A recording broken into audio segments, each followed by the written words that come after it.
Viewers, আজ আমি আপনাদেরকে দেখাবো কিভাবে আপনারা লাইনবেট অ্যাকাউন্ট করবেন, কিভাবে ফুল ভেরিফিকেশন করবেন, কিভাবে নগদ, রকেট, বিকাশের মাধ্যমে ডিপোজিট এবং উইথড্র করবেন। তো আমাদের অনেকেই কী করেন, এজেন্টের মাধ্যমে অ্যাকাউন্ট করেন এবং ওইখান থেকে ডিপোজিট উইথড্র করেন। তো ওইখান থেকে ডিপোজিট উইথড্র করতে গেলে এজেন্টকে কিছু একটা কমিশন দেওয়া লাগে, ভালো একটা কমিশন দেওয়া লাগে। তো আমরা নিজেরা নিজেদের টাকা উইথড্র করবো এবং ডিপোজিট করব, কাউকে কোনো এক টাকাও দেবো না। তো অ্যাকাউন্টটি করার জন্য আপনাদেরকে প্রথমে লাইনবেট অ্যাপসটি ডাউনলোড করতে হবে। তো লাইনবেট অ্যাপসটি ডাউনলোড করার জন্য আমার ভিডিওর পিন কমেন্ট বক্সে যাবেন, ওখানে একটা লিঙ্ক দেওয়া থাকবে, ওই লিঙ্কে ক্লিক করে আপনারা সরাসরি এই পেজে চলে আসবেন। তো এই পেজে আসার পরে যেখানে দেখতেছেন একটা লাইনবেট অ্যাপ ডাউনলোড, আপনারা এখান থেকে অ্যাপটি ডাউনলোড করে নেবেন, আর না হলে একটু নিচের দিকে স্ক্রলিং করবেন। নিচের দিকে আসার পরে যেখানে দেখতেছেন লাইনবেট অ্যাপ্লিকেশন, আপনারা এখানে ক্লিক করে অ্যাপটি ডাউনলোড করে নেবেন। তো আমি ডাউনলোডে ক্লিক করতেছি। এই যে ডাউনলোড অ্যাপ্লিকেশনে ক্লিক করার পর এখানে অ্যান্ড্রয়েডে ক্লিক করবেন।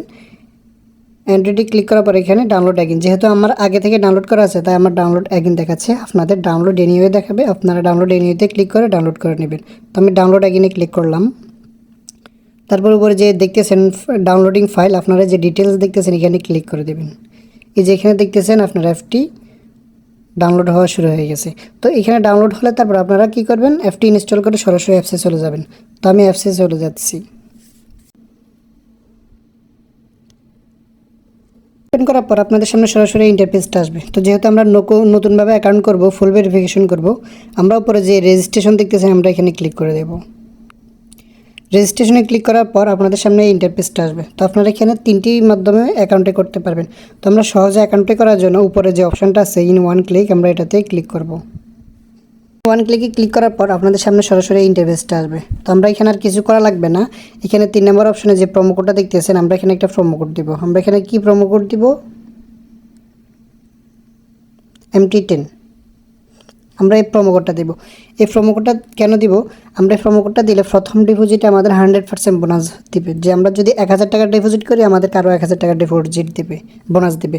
তারপরে আমাদের যে সাপ্তাহিক একটা বোনাস, তারপরে মান্থলি একটা বোনাস দেয়, ওই বোনাসটা পাওয়া যাবে। এবং নিচে যে একটা বক্স দেখতেছেন এখানে টিকমার্কটা উঠিয়ে দিবেন। তারপরে নিচে যে রেজিস্টার দেখতেছেন এই রেজিস্টারে ক্লিক করে দেবেন। রেজিস্টারে ক্লিক করার পর এখানে আপনাকে ক্যাপচার একটা পূরণ করতে হবে, আপনি এখানে টিকমার্ক করে দিবেন। তারপরে এখানে যে উপরে লিখে দিচ্ছে যে ব্রিজ, আপনাকে এখানে ব্রিজের ক্যাপচারগুলো পূরণ করতে হবে। ব্রিজের ক্যাপচারগুলো পূরণ করে আপনি এখানে যে ভেরিফাইতে ক্লিক করে দেবেন। আপনাদের সময় ব্রিজও না থাকতে পারে, কার থাকতে পারে, মোটরসাইকেল থাকতে পারে, তারপরে ক্রসিং থাকতে পারে, যেটাই থাকুক না কেন আপনার উপরে লেখা থাকবে, ওটা পূরণ করে নিচে ভেরিফাইতে ক্লিক করে দেবেন। ভেরিফাইতে ক্লিক করার পরে যেখানে দেখতেছেন আপনাদের ইউজার নেম এবং একটা পাসওয়ার্ড দিয়ে দেবে। আপনারা এই পাসওয়ার্ড এবং ইউজার নেমে এই যে কপি বাটনে ক্লিক করে নোটবুকে লিখে রাখবেন, না হয় একটা স্ক্রিনশট দিয়ে রাখবেন। তারপরে এখানে যে নেক্সট অপশন দেখতেছেন এটাতে ক্লিক করে দেবেন। নেক্সট অপশনে ক্লিক করার পর আপনার অ্যাকাউন্টে অটোমেটিকলি লগ ইন হয়ে যাবে। তো আমরা অ্যাকাউন্টে ভেরিফিকেশন করব। ভেরিফিকেশনের জন্য যে নিচে মেনু অপশন দেখতেছেন এটাতে ক্লিক করবেন। মেনুতে ক্লিক করার পর এই যে উপরে আইডি, আপনার আইডিটা দেখতেছেন, ইউজার আইডিটা দেখতেছেন, ওই আইডিতে বা পার্সোনাল প্রোফাইলে ক্লিক করবেন। পার্সোনাল প্রোফাইলে ক্লিক করার পর এখানে প্রথমে আপনাকে কী করতে হবে, একটা ইমেল এবং একটা ফোন নাম্বার ভেরিফিকেশন করতে হবে। তো আমি এবার কী করতেছি, আমি ইমেলের পাশে যে লিঙ্ক অপশন আছে আমি লিঙ্কে ক্লিক করতেছি। লিঙ্কে ক্লিক করার পর আমার এখানে যে একটা ইমেল দিয়ে দিব, ঠিক আছে? তো আমি একটা ইমেল বসিয়ে দিচ্ছি। তো ইমেলটি দেওয়ার পর নিচে যে লিঙ্ক দেখতেছেন আমি লিঙ্কে ক্লিক করব। লিঙ্কে ক্লিক করার পর নিচে যে সেন্ড কোড দেখতেছেন ওই সেন্ড কোডে ক্লিক করব। সেন্ড কোডে ক্লিক করার পর এখানে যে দেখতেছেন আমাদেরকে ক্যাপচারটি পূরণ করা লাগবে। তো এখানে যে কার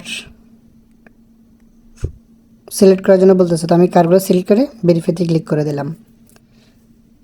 তারপর আমার যে মেল দিয়েছি ওই মেলে একটা কোড চলে গেছে, তো আমি এখানে কোডটা দিয়ে অ্যাক্টিভ করে দেব। আমি কোডটা দিয়ে দিলাম। কোডটা দেওয়ার পর নিচে যে অ্যাক্টিভ অপশন আছে আমি অ্যাক্টিভে ক্লিক করে দিলাম। ক্লিক করার পর এই যে দেখতেছেন আমার মেলটা ভেরিফিকেশন হয়ে গেছে। তো আপনারা সেমভাবে ফোন নাম্বারটা ভেরিফিকেশন করে নেবেন।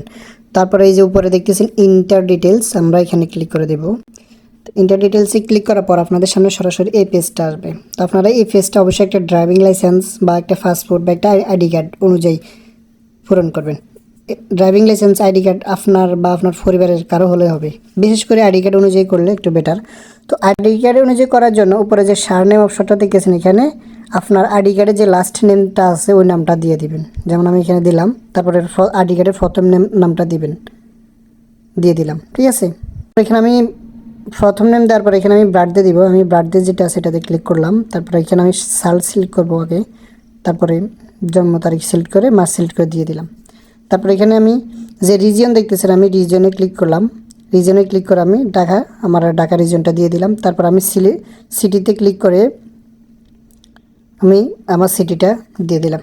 তারপর এখানে যে দেখতেছেন নিচে ডকুমেন্ট টাইপ, এই যে ডকুমেন্ট টাইপ এখানে কি করবেন ক্লিক করবেন। ক্লিক করে আপনি যদি পাসপোর্ট অনুযায়ী করেন পাসপোর্ট, বা ড্রাইভিং লাইসেন্স করলে ড্রাইভিং লাইসেন্স, বা ন্যাশনাল আইডি কার্ড অনুযায়ী করলে ন্যাশনাল আইডি কার্ডটি সিলেক্ট করে দেবেন। তো আমি ন্যাশনাল আইডি কার্ডটি সিলেক্ট করতেছি। তারপরে এই যে এখানে দেখতেছেন ডকুমেন্ট নাম্বার, এখানেও ডকুমেন্ট নাম্বার দেবেন। কি ডকুমেন্ট নাম্বার দিবেন, আপনার যে এনআইডি নাম্বারটা আছে ওই নাম্বারটা এখানে দিয়ে দেবেন, ঠিক আছে। তারপরে এখানে ইস্যুড ডেট দিয়ে দেবেন। ইস্যুড ডেট বলতে আপনার আইডি কার্ডটি কবে সংগ্রহ করছেন ওরকম একটা ডেট আইডি কার্ডে ফিসে দেওয়া আছে, ওই ডেটটা এখানে দিয়ে দেবেন, ঠিক আছে। তারপরে লাস্ট অপশানে ইস্যুড বাই এখানে বাংলাদেশ গভর্নমেন্ট এই লেখাটা লিখবেন। এই লেখাটা লিখে সেভ বাটনে ক্লিক করে দিলে আপনার অ্যাকাউন্টটি ফুল ভেরিফিকেশন হয়ে যাবে। আমরা দেখবো আমরা এবার কীভাবে ডিপোজিট করবো। তো ডিপোজিট করার জন্য আবার মেন অপশানে ক্লিক করলাম, তারপরে যে ডিপোজিট দেখতেছেন এখানে ডিপোজিটে ক্লিক করলাম। তো ডিপোজিটে ক্লিক করার পর এখানে দুইটা নোটিফিকেশন আছে, আপনারা এগুলো অবশ্যই পড়ে নেবেন। তো এখানে যে দেখতেছেন বিকাশ, নগদ, রকেট, উপায় সব কিছু আছে। তো আমরা এখানে বিকাশ দিয়ে ডিপোজিট করে দেখে দিব, নগদ দিয়েও সেম আপনারা ডিপোজিট করতে পারবেন। তারপর বিকাশে ক্লিক করার পর আপনাদের সামনে সরাসরি এই পেজটা আসবে। তো উপরে দেখতেছেন এখানে আপনি কত টাকা ডিপোজিট করবেন ওই অ্যামাউন্টটা দেওয়া লাগবে। তারপরে দেখতেছেন বিকাশ ওয়ালেট নাম্বার, শুধুমাত্র ক্যাশ আউট নাম্বার মানে আপনার নাম্বারটা, আপনি যে নাম্বার থেকে ক্যাশ আউট করবেন ওই নাম্বারটা দ্বিতীয় করে দিতে হবে। তারপর তৃতীয় নম্বর অপশানে দেখতেছেন যে একটা ট্রানজ্যাকশন আইডি, ওই যে ডিপোজিট করার পর যে ট্রানজ্যাকশন আইডিটা থাকবে বা ক্যাশ আউট করার পর যে আইডিটা থাকবে ওই আইডিটা এখানে দেবেন। এবং লাস্ট নিচে একটা দেখতেছেন বিকাশ ওয়ালেট নাম্বার, এখানে বিভিন্ন সময় বিভিন্ন নাম্বার থাকবে। তো যে সময় যে নাম্বারটা থাকুক না কেন আপনারা এই নাম্বারে মানে তাদের যে নাম্বারটা থাকবে নিচে দেখতেছেন ওই নাম্বারে সবসময় ক্যাশ আউট করবেন। একটা জিনিস মাথায় রাখবেন, সবসময় ক্যাশ আউট করবেন এই নাম্বারে। যে দেখতেছেন ডিপোজিট করার পর যে একটা ট্রানজ্যাকশন আইডি দেখতেছেন এই ট্রানজ্যাকশন আইডিটা ওই খালি ঘরে অবশ্যই বসাবেন, ঠিক আছে। তারপরে যে দেখতেছেন আমি এখানে ওই ট্রানজ্যাকশনটা কপি করে আনি এখানে বসিয়ে দিলাম। তারপর এখানে যে একটা দেখতেছেন রেফার কোড, আপনারা অবশ্যই রেফার কোডটা কপি করে বা স্ক্রিনশট দিয়ে কোথাও লিখে রাখবেন। যদি আপনার ডিপোজিটের সমস্যা হয় আপনি এই রেফার কোডটা দিয়ে তাদেরকে একটা মেল করতে পারবেন এবং তারা সহজেই সমস্যাটা আপনার সমাধান করে দিবে। এই রেফার কোডটা অবশ্যই লাগবে, ঠিক আছে। এদিকে একটু স্ক্রলিং করে আসবেন, নিচের দিকে স্ক্রলিং করে আসার পরে যে এখানে দেখতেছেন কনফার্ম অপশনটা, আপনারা এখানে কনফার্মে ক্লিক করে দেবেন। কনফার্মে ক্লিক করে দেওয়ার পর 5 থেকে সর্বোচ্চ 15 মিনিটের মধ্যে আপনার অ্যাকাউন্টে ব্যালেন্স চলে আসবে, ঠিক আছে। আমরা দেখবো আমরা এবার কীভাবে উইথড্র করবো। তো উইথড্র করার জন্য আবারও মেনু অপশানে ক্লিক করব। তারপরে উপরে যে ডিপোজিটের অপশানে উপরে দেখতেছেন সেটিংয়ে একটা আইকন, ওটাতে ক্লিক করে দিব। ওটাতে ক্লিক করার পরে এখানে যে উইথড্রয়াল অপশন দেখতেছেন এই উইথড্রয়ালে ক্লিক করবেন। উইথড্রয়ালে ক্লিক করার পর আপনাদের সামনে সরাসরি এই পেজটা আসবে, আপনারা এখানে নোটিফিকেশনগুলো পড়ে নেবেন। তারপর একটু নিচের দিকে যাবেন, এই যে দেখতেছেন এখানে বিকাশ, নগদ, রকেট, আপনারা এগুলোর মাধ্যমে উইথড্র করতে পারবেন। তারপর একটু নিচের দিকে আসার পর এখানে দেখতেছেন এই যে বিকাশ, নগদ, রকেট। তো আমি এবার আপনাদেরকে নগদ দিয়ে উইথড্র দেখিয়ে দিব। তো আমি এখানে নগদে ক্লিক করতেছি।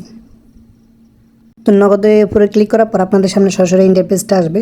তো আপনারা এখানে দেখতেছেন যে মিনিমাম অ্যামাউন্ট 1000 টাকা আপনাকে সর্বনিম্ন উইথড্র করতে হবে। তো আপনি যত টাকা উইথড্র করবেন আপনি উপরে অ্যামাউন্টটা দিবেন এবং নিচের যে খালি ঘরটা দেখতেছেন ওই খালি ঘরে আপনার নগদ পার্সোনাল নাম্বারটা দিবেন, কোনো এজেন্ট নাম্বার দিবেন না, ঠিক আছে। এখানে সেকেন্ড ঘরে আপনার নগদ পার্সোনাল নাম্বারটা দিয়ে নিচে যে কনফার্ম আছে কনফার্মে ক্লিক করে দেবেন। কনফার্মে ক্লিক করে দেওয়ার পর 5 থেকে সর্বোচ্চ 20 মিনিটের মধ্যে আপনার উইথড্রটা হয়ে যাবে। আবার আমরা লাইন বেটের হোম পেজে চলে আসলাম এবং এখানে কীভাবে খেলবো এখানে দেখতেছেন এই যে বাংলাদেশ এবং সাউথ আফ্রিকার একটা খেলা চলতেছে।